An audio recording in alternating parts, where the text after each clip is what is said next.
All right, ladies and gentlemen. Yo, yo, yo. It was my bad. There were some technical difficulties upon the initial stream. We're back on, and I'm continuing on with the discussion. And for those of you who experienced the technical difficulty, I sincerely send you my apologize.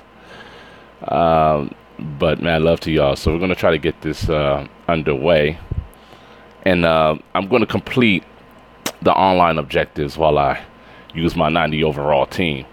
Do apologize for the technical difficulties there. But man, love to y'all. Let's go ahead and get it cracking. We're back on, and we're gonna get this done. Let's go ahead and get it. Yeah, but we were talking. My man was talking about NBA 2K18's soundtrack, and I thought it was fairly. I thought the choices were fairly good. I that's once again. I don't kind of pay attention to that too much as it relates to the game. Those are just some items that are just naturally a part of it. I'm more interested in how the game plays, and that's just what I do. I evaluate things from a basic level, then I expand from there. So when it comes down to soundtracks, that's great. But after a while, you really just stop listening to that. Oh, good D, and that's off me for some weird reason, but it is what it is. After a while, you just stop listening to that, and you get along with the game. Just like you button mash through certain features of the game when it first comes out.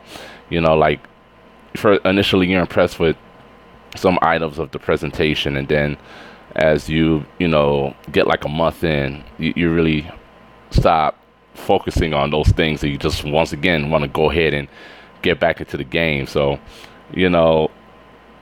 although those things are important, I know after a while those items of evaluation are not really sustainable. I just wish there was a way I can pass this in here. Okay, there we go. This is going to be a difficult challenge for me. Oh, it's too crowded there. My man Westbrook, he's afraid of the crowd there. Come on, get him on skates. That's good, dog. That's good defense. There we go. Hit that runner. Hit that fader. Let's get it. Yeah, so we was just talking about that before I left, off the stream. But yeah, I was, initially discussing how this game is the primary marketing tool for NBA Live 18, and the primary marketing tool for NBA 2K18 is the NBA itself, which they both generate equal numbers of evaluation there. So I think both sides and both tools are highly effective, in more ways than one. Because like I said before, my man Wesley 502 brought to attention how many people actually, download this app. And I'm pretty sure because of these new challenges, a lot of people are playing it, and it's released intentionally around this time to get people involved with the nuances of the game. I had to literally run away from the defense to take that shot. Good defense, just could not get the game. Couldn't get 10 points that quarter either. But we're gonna keep grinding to fulfill these online challenges. All right, let's get it. Boom. And I love the fact when you look at these objectives, this is what's going to keep the game of NBA Live 18 sustainable. I know gameplay is the primary principle, but yeah, when you can generate this type of activity on a daily basis, I mean, this will provide enough reasons for people to pick up the game and play it. And that's what, yeah, exactly. It's free, and it's free for a reason. It's free for a reason, because, like I said, this app was their marketing tool, and it's not is their marketing tool. So I will say that primarily, and it's highly effective. I can't believe I missed that jumper. My shot is off right now. Oh, watch him. Oh, good D, good D. I thought he was going to get that back. All right, let's go. Okay, have on skates. That's a three-point shot. Not quite. Westbrook is off. 0 for 2 to start off this quarter. But I think it's effective. I think it's effective. I think it's just as effective as any commercial that you can produce. How that pass made it through, I do not know. That should have been a turnover. but it is what it is. Okay, we got a lot past to go. So we're going to continue to push. We're going to continue to grind and fulfill these objectives. But, that's what keeps me as a gamer is objectives, reasons to play. I think a lot of us need, not just to play. We need reasons to play. And that's what's going to sustain us down the line. I mean, if you want to encourage us to play head-to-head, there ought to be reasons to play head-to-head, reasons to play the one, reasons to play Ultimate Team, and that's what objectives do for you, and that's the beautiful thing about, and also engages your community for a longer period of time. Got him on skates, hit that runner. Oh, wow, you didn't hit that runner. Oh my gosh. Slow build right here offensively for my team. Thoughts on the Cavs drama? Very good discussion there. I kind of felt that coming. Things tend to crumble when you lose a final, especially when you get there year after year and you have opportunities to win it and you just cannot capitalize on it, So I knew there were frustrations in that locker room, right immediately after they lost the final. I mean, you could see it, and I knew it was just a matter of time before something came out where those those levels of frustrations would come into fruition. So now this is where the general manager, has to specialize. Unfortunately for the Cavs, Dan Gilbert fired that general manager idiotically. So now it's up to Dan Gilbert, who has poor people skills and he's a great mind as far as, owning the team. He did do that. But as far as, preserving what you have and building upon that, he does not know how to do that. Remember, he had LeBron James for 7 years before LeBron decided to leave, in which he did not give LeBron a whole lot of support, and then put his name in the dirt when he decided to do what was best for him. So I have poor faith in Dan Gilbert's skills to preserve this team. I think, they will leave. Not just Kyrie, but LeBron also. He might fulfill the last year of his contract because, he's loyal to the people of Cleveland. But, shout out to Stead, one of the members of the NLWC. He showed me why LeBron did decide to come to Cleveland, and it wasn't because of what people thought.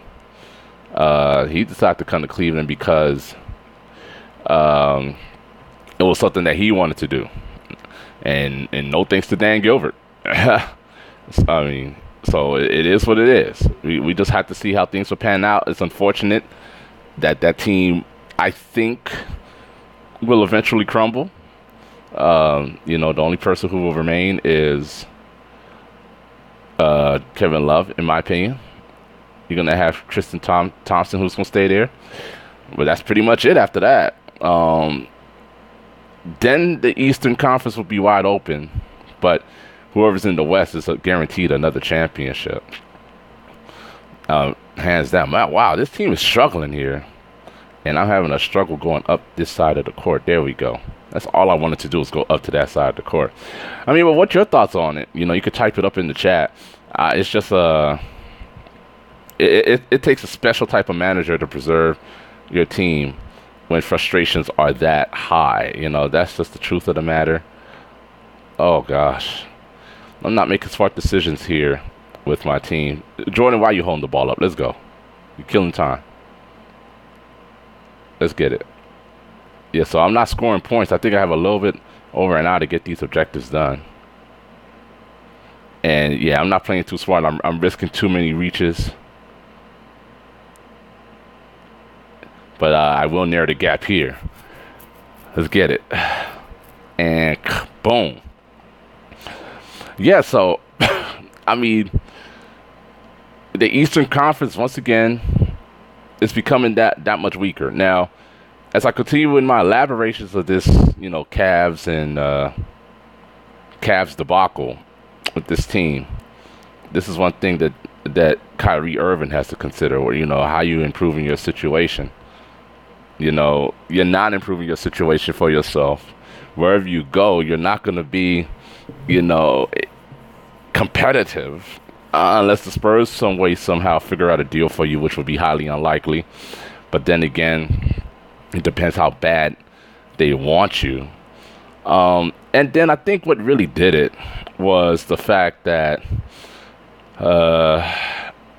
Derrick Rose was in talks there. I mean, but Derrick Rose was not threatening Kyrie at all. But I guess Kyrie may have possibly saw it as that. I don't know. Have no idea. Who knows what discussion took place there in that office, in that locker room. So, it's just not a good situation for him. It's just not a good situation for Kyrie, and that's why it's not good for men to react emotionally to situations. You kind of be smart as to what you're doing. Oh, I'm playing against a 99 Iverson. Oh my gosh, that's not a good sign for me. So I got to play hard this game, bruh. That 99 Iverson is there. I don't imagine he's gonna miss a shot here. That's the card I'm fighting to get. Let's see how he boosts his team up. Look at that. Spin layup. Yeah, this is going to be a tough matchup. I'm just trying to generate points here. Fortunately, this is against their shooting lineup, and I can go down the middle and take what I want. Golden State broke that Thunder. Now they are breaking the Cavs. I mean, Cedric and Bullock on Twitter made a very good point about, Adam Silver allowing the Warriors, I'm sorry. Gosh, can I pass it back out?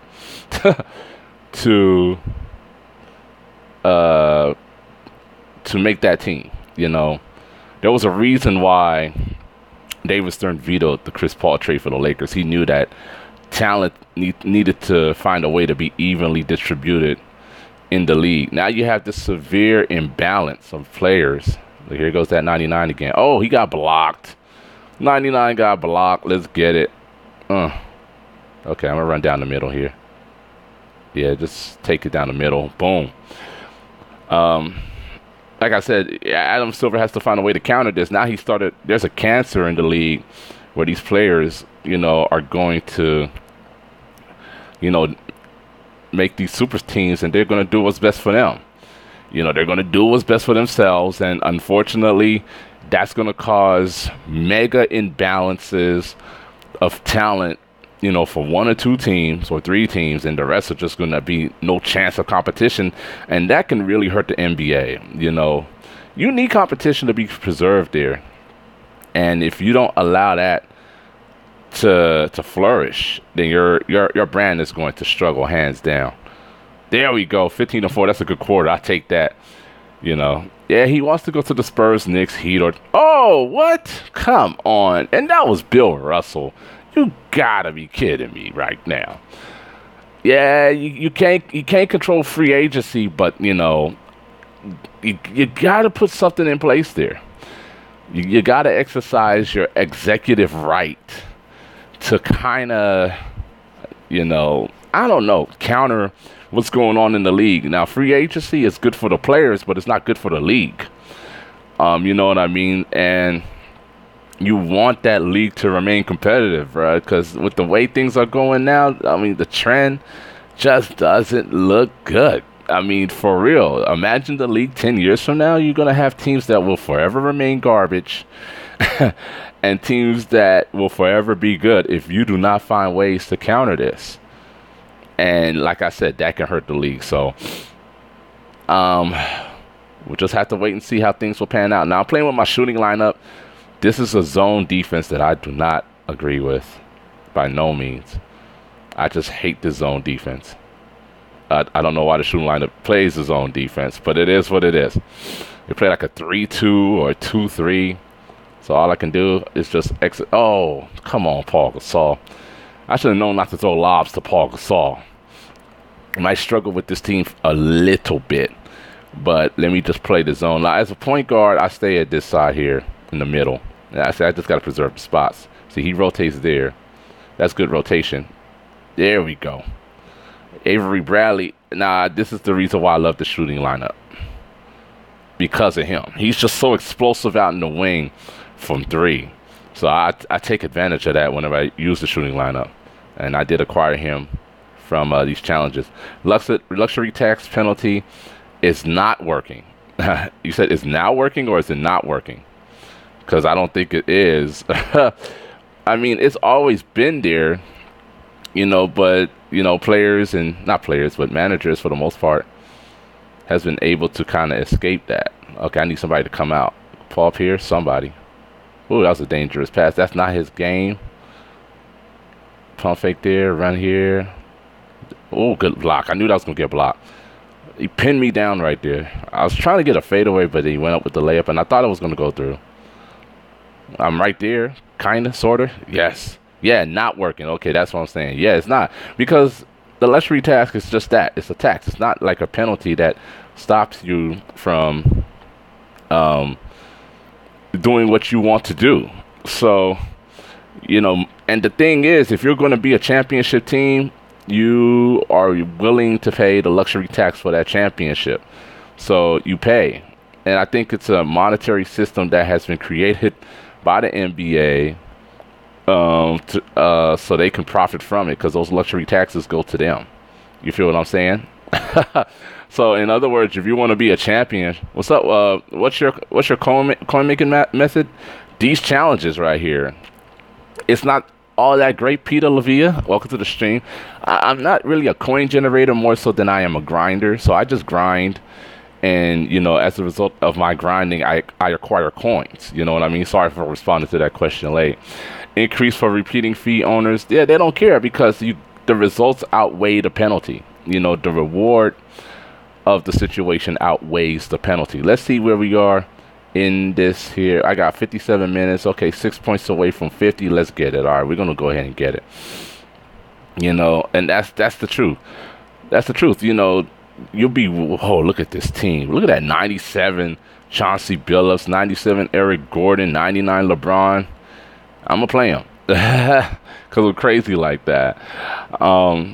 Yeah, but like I said, if you're a general manager, you look at the penalty of paying for your luxury tax, and then you look at the rewards, and the rewards outweigh the penalty. So therefore, there's no incentive of enforcement other than for you to just bite the bullet and pay the tax and then move on, because as a result of you winning championships, you promote a lot of profit for your organization. So, a lot of people say, you know what, I don't care about the luxury tax. I'm gonna just take it for what it's worth, and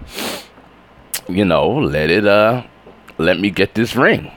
That's gonna bring fans to the arena. That's gonna increase my profits in the concession stands and everything else. So that's what people want to see, is my team win championships. So that's what it comes down to. 19 to 20 seasons. All right, we got the 50 points head to head.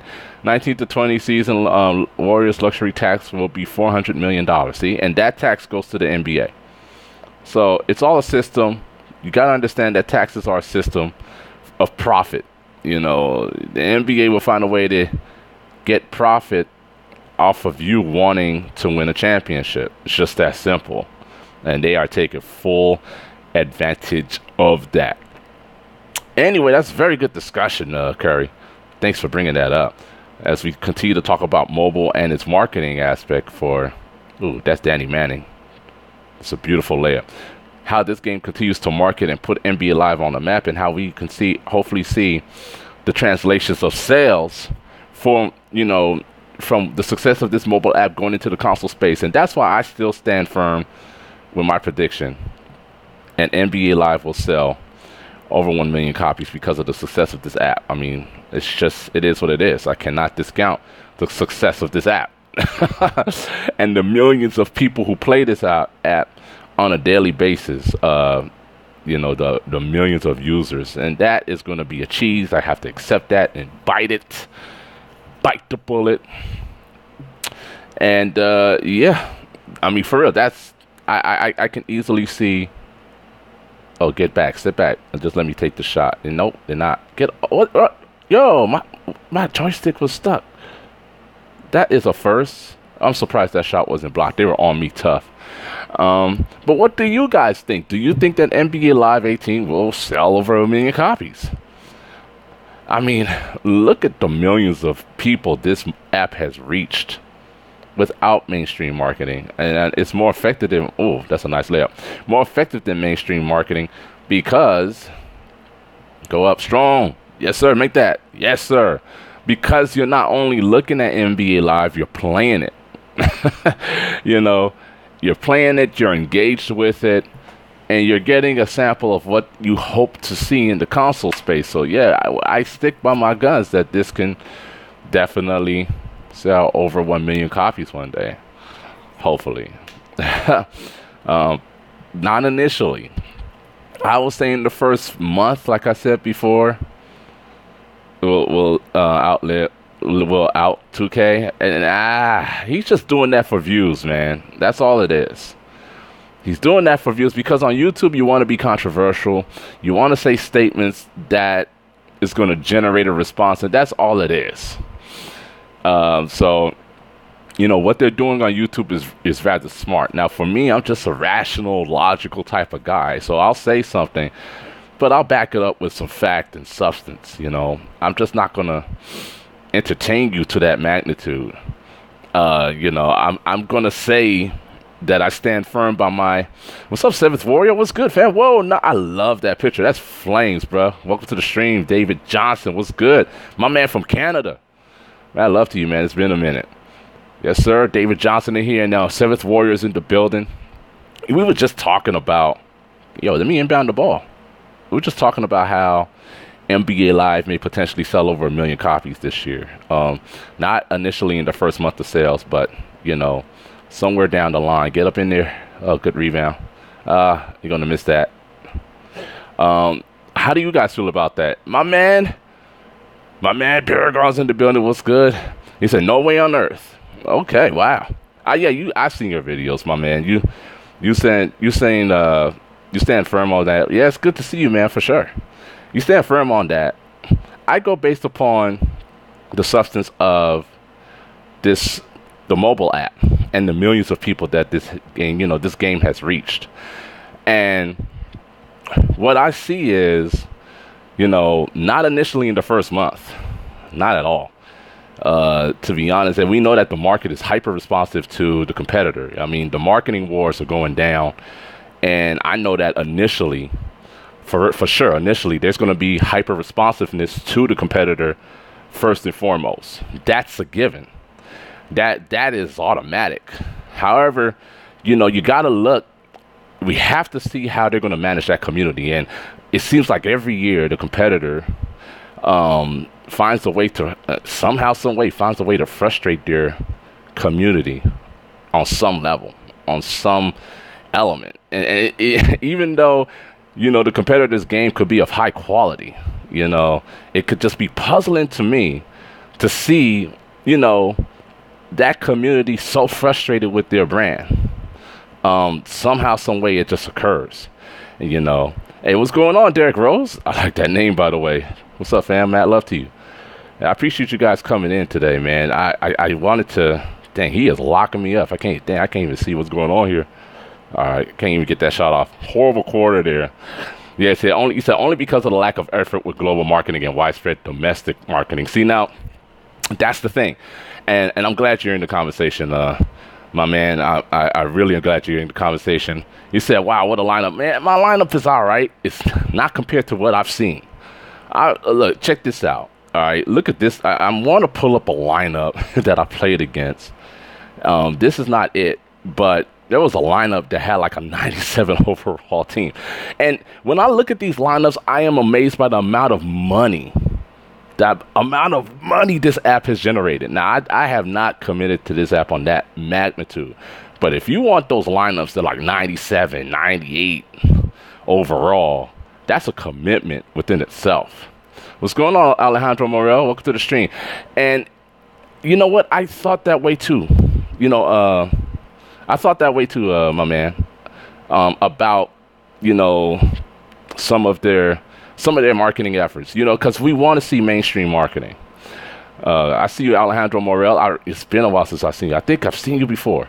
But when we look at the influence of this app and how this has been their primary marketing tool in more ways than one, um, we just have to see if it's going to have some influence in the console. Not initially, but throughout the progression of its installment. So, I mean, if they can emulate, well, what's going on here? If they can emulate what this mode has generated in the mobile space and provide an incentive for this crowd that's on the mobile space, which is huge, the numbers are crazy, to consider buying. Can we get defense on the body? Something. Consider buying this brand. No, I don't have a 95 Russ at all. No, that's their other lineup. I can't even keep up with your comments right now.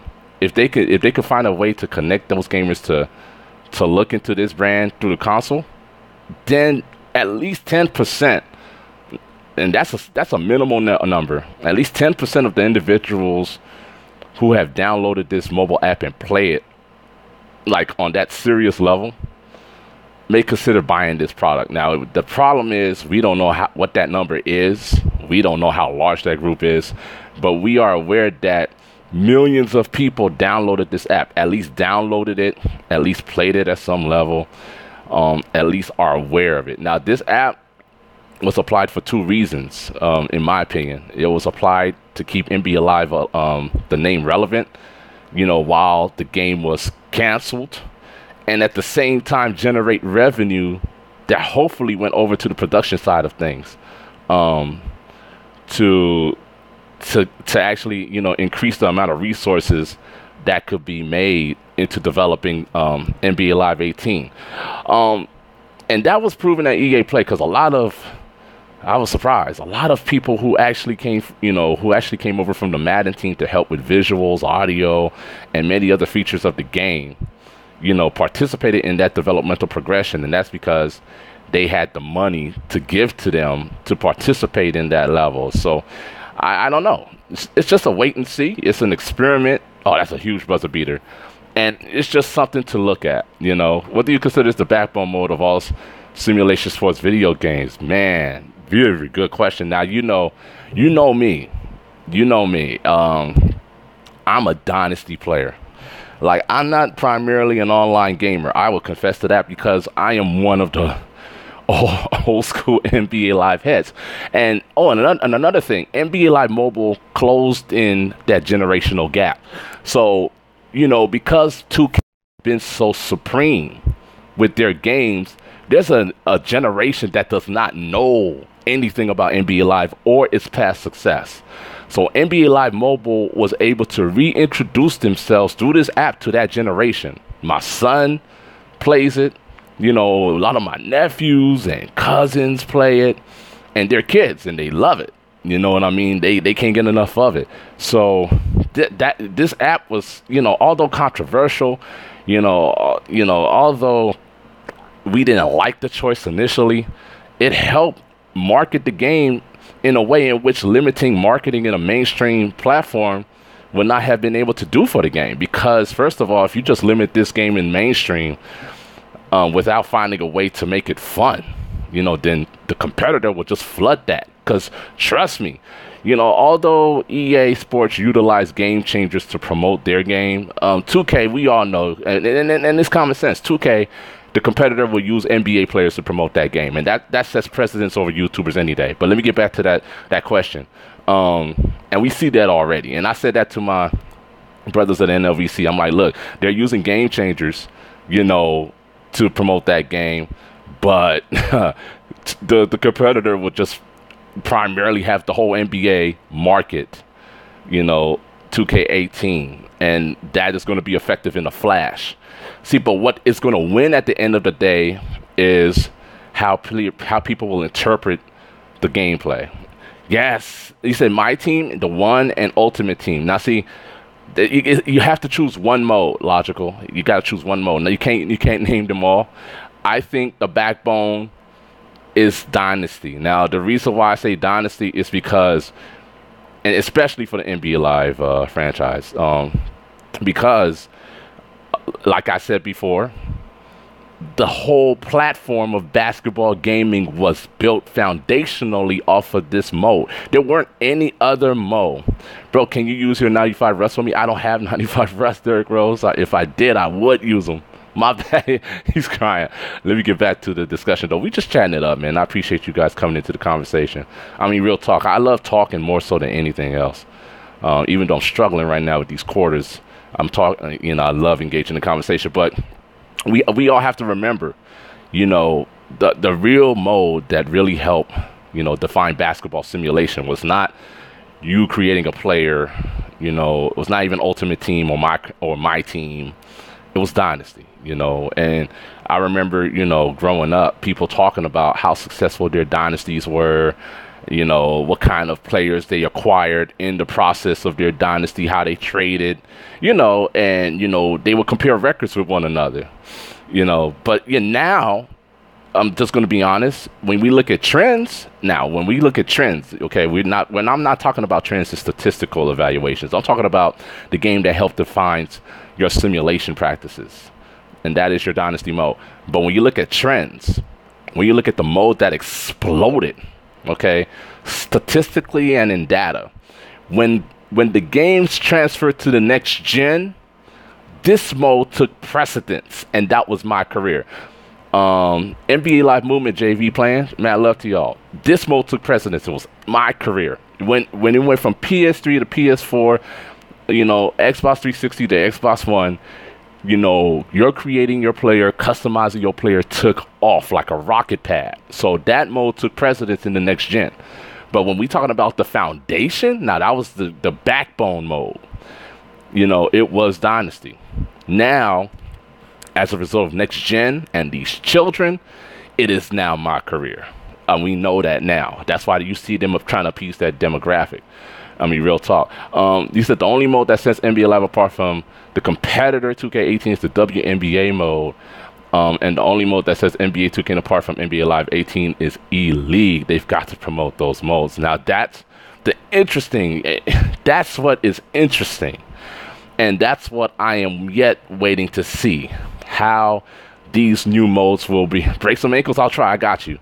How these new modes will invigorate the market, especially the WNBA. I mean, I think that is going to be revolutionary, not in 1 year, in the years to come. Because, got them on skates right there. Because we have to take this in consideration. Now, if NBA Live could stick around for like a decade or so. Because somebody asked me earlier in the stream, people was talking about Big Three basketball, and that should find a way in the games also. And I see you, David Johnson. Man, I wish I can. I'm probably going to stop and talk for y'all a little bit, but for the sake of playing, pass it. There we go. Sake of playing. Oh, there we go.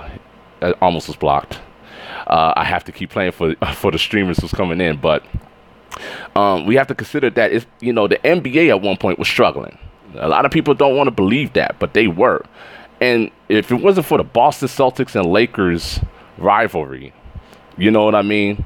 If it wasn't for the Boston Celtics and Lakers rivalry, which allowed David Stern to bring in sponsors to extend that monetary revenue beyond just the games, then the NBA could have been in a similar place of the WNBA. Because, the NFL just led the reins. MLB baseball is America's, pastime. NBA was the new kid on the block, even though it's been around since the 50s or so.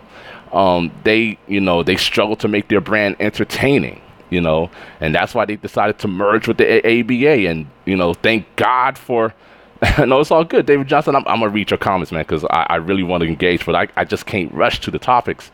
It's too fast for me right now. And I'm long-winded with my expression, but let me just try to keep it short. What we've yet to see, that groundbreaking moment. Oh, what's up, H-Town? We've yet to see that groundbreaking moment for the WNBA. I mean, the groundbreaking moment for the NBA was Dr. J and the 1980s. Boston Celtics, Lakers, Magic Johnson, Bird rivalry. We don't know what's going to be the golden age for the NBA yet. WNBA, I'm sorry, yet. So With them, with EA investing and potentially putting them in the game, that will be huge for years to come. I don't know if it's going to be extraordinarily profitable now, but if the WNBA reaches a golden age because of the socio-economical evaluations of what's going on in America today, where more women are going into the professional space, whether we agree with it or not, there's a potential for the WNBA to blow up. Now, it sounds foolish, right? Because people don't see it, but I see it. It can easily happen. Every brand goes through a golden age, and now it is a risk for the NBA for them to invest in this, brand of basketball, the WNBA. But they understand their own history, and the NBA did not come out the gate like this mega marketing explosion of a brand that it is now. They struggled, and David Stern took that brand to a new level. It took them almost 60 years, or if not longer than that, or actually shorter than that. But it took them a while to get them to relevancy. Well, if you go back to when the brand was first created, that's what it is. It said both games have franchise modes, ultimate teams, and head-to-head modes.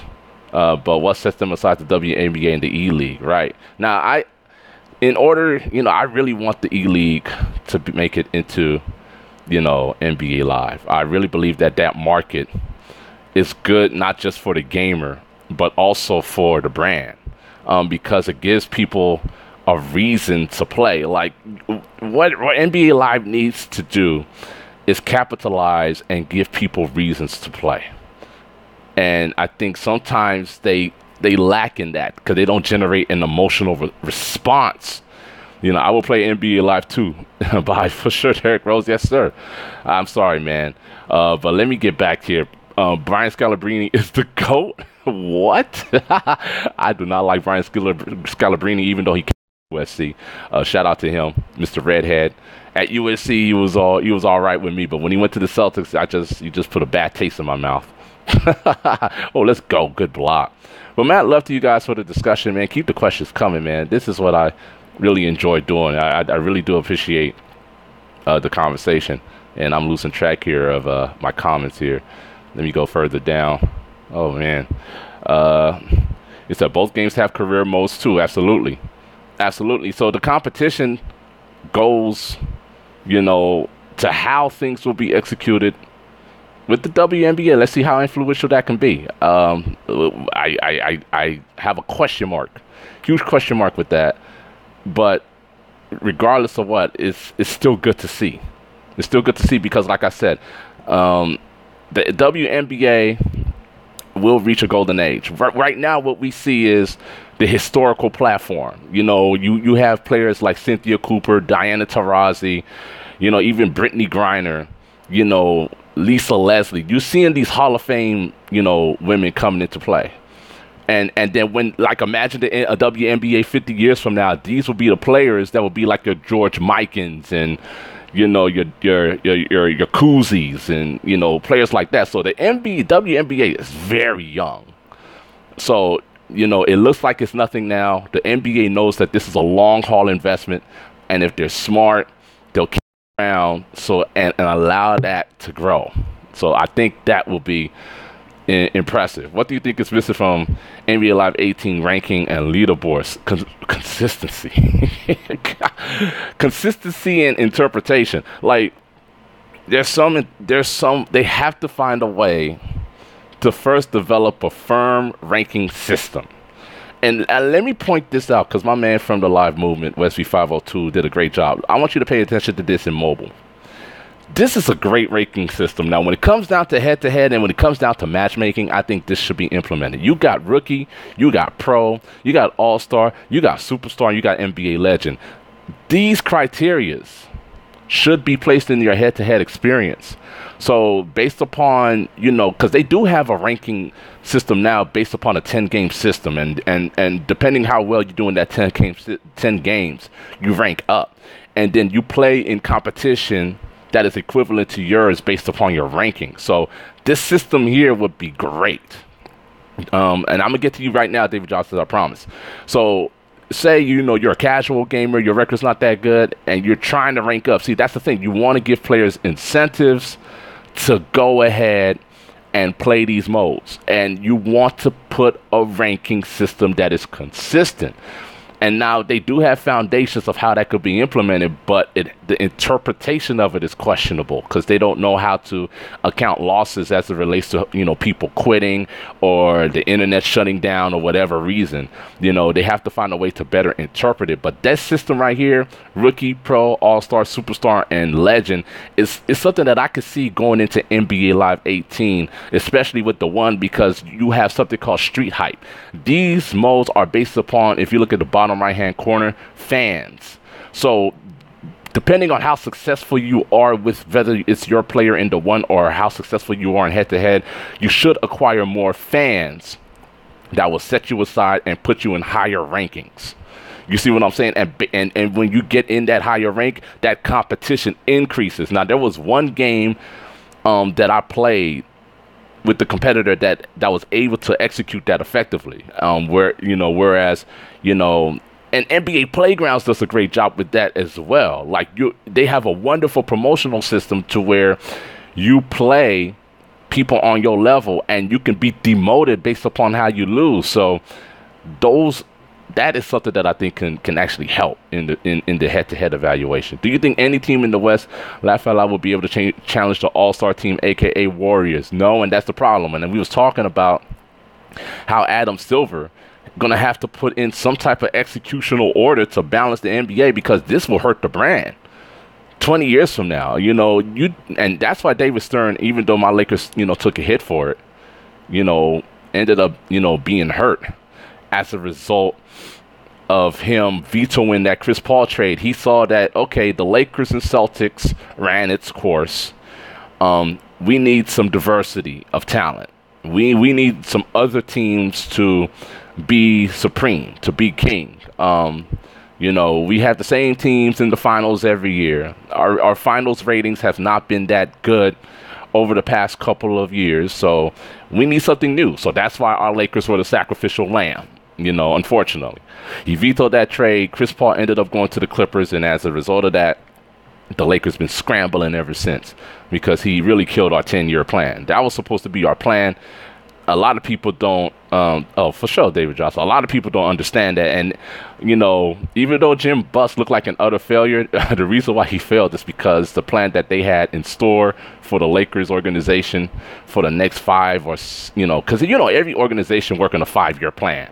For the next 5 years or so, would have been great if Chris Paul would have stayed there. That's why they hired Mike D'Antoni over, Phil Jackson, because they know that Chris Paul is a great pick and roll player. They would have still acquired Dwight Howard, and Dwight Howard is not a back down player. He's like your Stoudemire type of a player from the Phoenix Suns, and he was hoping that dynamic would continue even after Kobe would have retired, and that system would have been in place for Chris Paul to excel with Dwight Howard, hopefully staying there as a Laker, and they could have built around Chris Paul and Dwight Howard and maintain that Lakers structure even after Kobe's retirement. So they were going a different path. And this will be proven based upon how Chris Paul will perform in Houston. I think Chris Paul is going to blow up with that system with D'Antoni because now D'Antoni has fine-tuned it. Even though there's no defense in that team, he has fine-tuned his system. It's extraordinary. He just needs to find a way to put mid-ranges in this game. Server 3. That time NBA owners were owners of the Pelicans, right? Well, it is what it is. What do you think about indoor basketballs and outdoor basketballs in NBA Live 18? How it feels and affects the feels and plays? This is a detail that my creator gave me to share. That now, yeah, bruh, that's an awesome consideration there. And I don't even want to dive into that, man. I want to allow you to put that on your channel and go ham. And I'm gonna listen to that evaluation. But I think, as it comes down to the authentic of the game, absolutely. And because those balls have different sounds. Now, shout out to the guy, his name was Brandon. I can't forget his last name. He made sure to work on those audio differentiations in the game. So when you guys play NBA Live 18, I want you to pay attention to the audio differentiations of the game.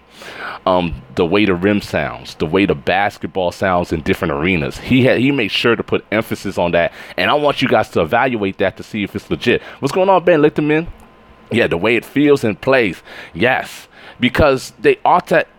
Now, unfortunately, this might not be executed in this installment of NBA Live 18 because we don't have the Frostbite engine. But, you know, if you had the Frostbite engine, then you'll have a dynamic environment. And then as a result of that dynamic environment, you will hear different sounds. You'll see that the ball will react physically due to different conditions, you know, because this is well executed in FIFA. Like, if you look, this is the beauty of FIFA, and they did this before they were even on the Frostbite. I got to give it to them. FIFA, because it's a primary outdoor sport. Okay, my bad. Thank you for that subscription, my fam. Brian Smith, I appreciate you, man. I'm really not a YouTuber. I just love talking because I believe by talking, we can really get things done as a community. Real talk. I mean, we really can. But going back to that consideration with indoor and outdoor, imagine that in the Frostbite engine and they take that into consideration. That's beautiful. So you'll have, you know, wet courts, you know, like you've mentioned. You feel me? Like you've mentioned, Paragon. You'll have those things. You'll have breezy days. You know, you'll have extremely hot days, and that will affect not just the physics of the basketball, but the overall physics of your player, the conditions of the court, the conditions of, you know, of everything. You know, that is a wonderful evaluation, man, and that's that dynamic environment that would be beautiful. Cloudy days, you know, cold, snowy, you know, where you can see the smoke coming out your breath, kind of thing. That just adds to the authentication of the game. So hopefully, if it goes to the Frostbite and they consider that outdoor presentation, that will be flames. You know, imagine seeing a wet court, dry court, based upon the season. But, you know, because Pro-Am primarily takes place in the summer, don't matter. It would be doing that. Not necessarily snow, but around the court. Yeah, H-Town. Yeah, around the court, not on the court. Not actually on the court. Like, you know, they plowed the court. It's cold, you know. Yeah, exactly. Yeah. But it's gonna be kind of difficult for them to emphasize that, you know, because the ball, I mean, from a distance, you know, it's very hard to see that unless they find a way to, you know, to really, you know, bring it out. And I'm sure if anybody could figure that out, it's them on some level. I just want to shoot this shot. I'm glad it's not blocked. Do you want to buy my 94 Draymond Green? Depends how much you're selling it for. I only got like 200,000 coins. Do you think the HD rumble of the Joy-Con controller will help to give you that feel? Wow, now that's interesting. To be honest, I don't even know what that controller is. I'm gonna have to look that up. I'm just being 100 with you. That's crazy right there. That is awesome. Let me see here. No, I just want to finish out this quarter. Someone, my bad. Ben Lichterman, what are you talking about? Yes, the Big 3 mode and remove rewind. Now, the Big 3, thank you for that because I brought it up. I immediately brought that up as soon as I saw it. Where's my man David Johnson at? Okay, welcome to the stream, A. White. When I saw the Big 3, I'm like, okay, this could be a potential wave here because you see old veteran NBA players embracing that style of basketball. And also, for those of you who may not know, 3-on-3 basketball is an Olympic sport. You know what I mean? So that item of gaming, that item of sport is going to blow up. And that's where the competition has an advantage because they already execute Mountain Dew, you know, 3v3 leagues. But just because the competition has it doesn't mean that NBA Live shouldn't create their own version of it. You know, that doesn't mean that they should not find a way to implement that structure into his gameplay by some type of live event or something of the sort. Because that game, that style of game it's not gonna be mega mainstream, but it's gonna get there for sure. Yeah, it's gonna get there. It's groundbreaking. Yeah, I'm gonna look it up. Nintendo Switch. Oh, okay. I'm gonna look it up. Thanks for sharing that. By the way, I appreciate that. Thanks for sharing that. Because I had no idea about that. Like I said, like when it comes down to me, I'm really not a gamer. I'm just not. when it comes down to gaming, I'm a very casual gamer. I just care about the sport of basketball and how it's, you know, implemented in in the game, you know. But I really don't go in depth with gaming. And I'll shout out to B Shadow. Unfortunately, he's not doing this thing on YouTube anymore for good reasons. You know, he believes he had very good reasons. And on some level, I agree that that environment can be way too toxic at times. But he was the one that made me impartial about, you know, gaming, because he plays everything. I mean, the guy owns every video game that was ever created. And he enlightened me upon things just as you have, you know. So he's the one who gives me info about innovations that take place in gaming. What's going on, Wesby? Man, love to you, fam. Looking forward to that video. Show me your league. It's NBA Live Movement. It's Live Movement. The admin is in the stream. His name is Wesby502, a Live Movement EA channel. EA Gamers. Just hit him up and he'll be able to get you in. We need members anyway. So just tell me what your overall team is, and he'll be able to work that out. Matt, but you know what? Shout out to you guys, man, for coming in. I'll show you the league after I'm done. I'm just trying to finish this objective. It's taking me longer than usual. If I can get there, you know. I lost my train of thought because there's so many comments popping up on my screen. What's going on, official James 17? Man, love to y'all, man. Thank you guys for stopping by, man. I really appreciate that, yo. Want to know how you guys feel about basketball gaming this year, you know. And to be honest, I don't take no opinion for fact until the competitor drop their news. Then we'll see how people really feel about the brand, you know. That's just the honest truth, you know, because every year it's the same thing. You know, people get pumped. It's like the community is a wind. They shift like the wind. I can't take this shot. All right, there we go. You know, they'll say one thing and then they'll fly and move to the wind like the other, you know. So until the market is even in competition, that's when we'll see the true evaluations of how people feel about live. But I mean, you know, when I look at some of the comments of what people have said about the game, some which were extremely negative and some which were reasonable, I think the brand will be okay. Now, if they focus upon sales, then it's not, you know, because that was their error in the past. You feel me? You guys have to agree. Like, their error in the past were focusing on sales, and they had very good qualitative products, but because the game was not selling well, they felt that they had to go a different direction, and that was not necessarily the truth. When you see that now in more ways than one. Yeah, exactly. You have to wait until, you know, that marketing reaches a point of equilibrium. Then you'll see the true opinions. You know, because an argument is not an argument if it's just one-sided. And this is why I'm grateful for their marketing strategy now, which is EA's, because when NBA Live 16 came out, the marketing side was one-sided to the competitor. I don't care what nobody said. Like, bruh, I was streaming Live 15 and people were coming to me telling me, yo, did you hear about this? I'm like, what? My court is flames, bro. You can do this, this, and that. And then they say, yo, did you hear about Pro-Am? Bro, you could customize your jerseys, you could blah, blah, blah. And NBA Live, you know, was having these vlogs, just vlogs, right? And then they decided to finally drop their Pro-Am trailer, but everybody was already pumped up about, you know, the competitor. Oh, dang, my bad, Trevor Joyner. I'm just caught up in the discussion. I promise after this, I'm going to show you. I promise you that. My bad, Trevor. My bad, Trevor, for real. I owe you. After this, I'm going, please, you guys in the chat, remind me to show them the league.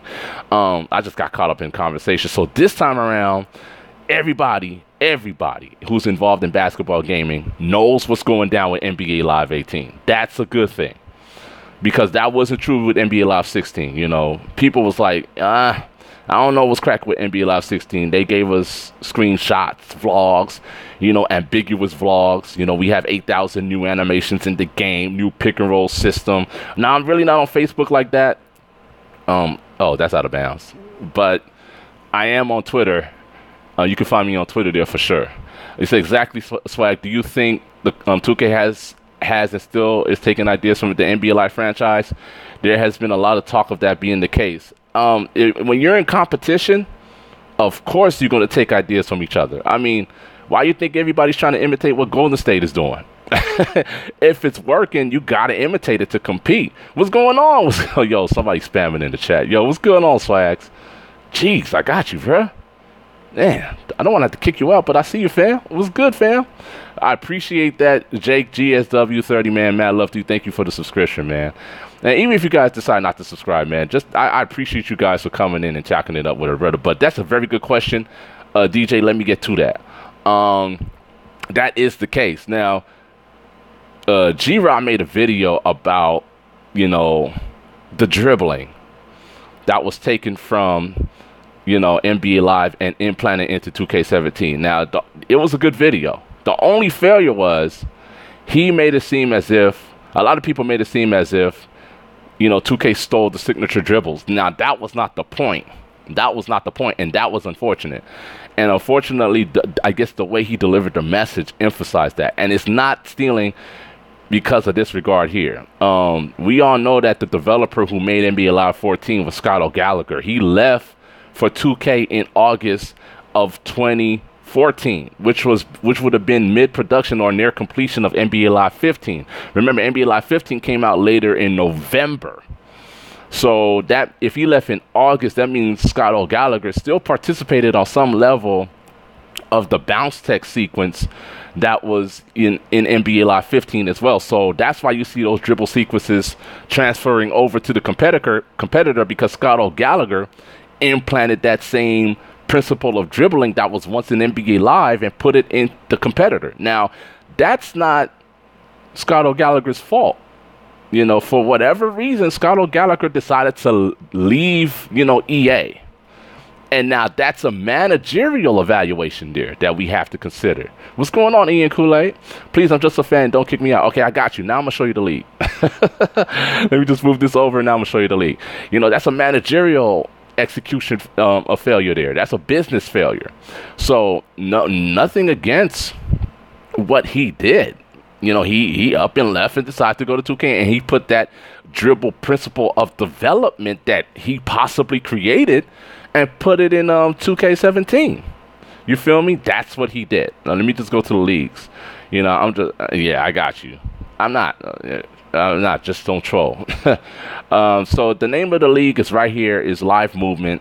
You want to hit up WestV502 there for that consideration. If you, he's your admin, so come on in and see if you can make it, man. We can use you if you want to come on in, for sure. All right, so I'm trying to complete these objectives. I don't know if I have. I got 17 minutes to do it. Oh, yeah, I did complete them. Okay, I'm just goofing off playing head-to-head. Wait, but did I complete my stamina objectives? No, I haven't, so I got to burn some stamina. So let's go ahead and do that. Matt, thank you guys for the conversation, man. Mad love to all you guys for showing in and coming in and showing love, man. Although the community is controversial, opinions are, they're relevant. Trust me, you guys are being heard in more ways than one. I'll keep going to the wrong section. I have to get to know you, Trevon Joyner, man. I'll just be real with you. I'll be a bit ambitious, but I appreciate your ambition, fam. So when it comes down to development, and competition, David Johnson, which was, that's an excellent question. That's not what I wanted to do. What's that other presentation? Let's see here. I guess, I really don't want to do these, but I'll just do it to renew my stamina. Man, I love to y'all, man. When it comes to developmental consideration, these things will happen. These things will happen in more ways than one. Where, if you're unable to preserve, developmental brilliance because of transfer of competition, which happens, okay? For example, LeBron James could be with Cleveland 1 year, and the next year he'll hop out and go with the Pelicans. There's nothing you can do about that. You have to find a way to maintain consistency in the practices of development. And that's an executive thing. That's not a developmental issue. That's a business issue. And that's very difficult to do, even in the environment of competition. Very difficult to do, and we have to consider that. No one is at fault for that because it happens everywhere. When you look at my man Steve Jobs, he was extraordinarily, extraordinarily paranoid when it came down to competition. Man, I appreciate you, David Johnson. Now, the whole community, you guys are on point. I do have to get ready for work, though. I appreciate you guys coming down and conversing with me. Mad love to all you guys, man. You know, just keep doing what you guys are doing. You know, show love. You know what I'm saying? Above anything else, you guys. Just show nothing but love. And, you know, enjoy the game that you wish to enjoy. You know, we all have our projections. We all have our predictions. We all have our opinions. And it's okay to share them. Just share them. You know, throw it out there. You know what I mean? At the end of the day, yo, look at my man, Tico. Man, mad love to you, fam. God bless you for coming in, man.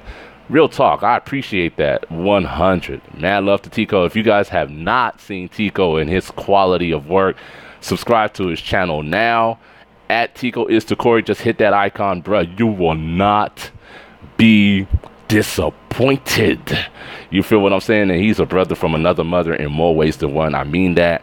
You know what I mean? He's been not just a, and it goes for a lot of the members in the community, but particularly Tico. He was there for me when I lost a significant member of my family, man. And I pray for his success every single day, and it's working out.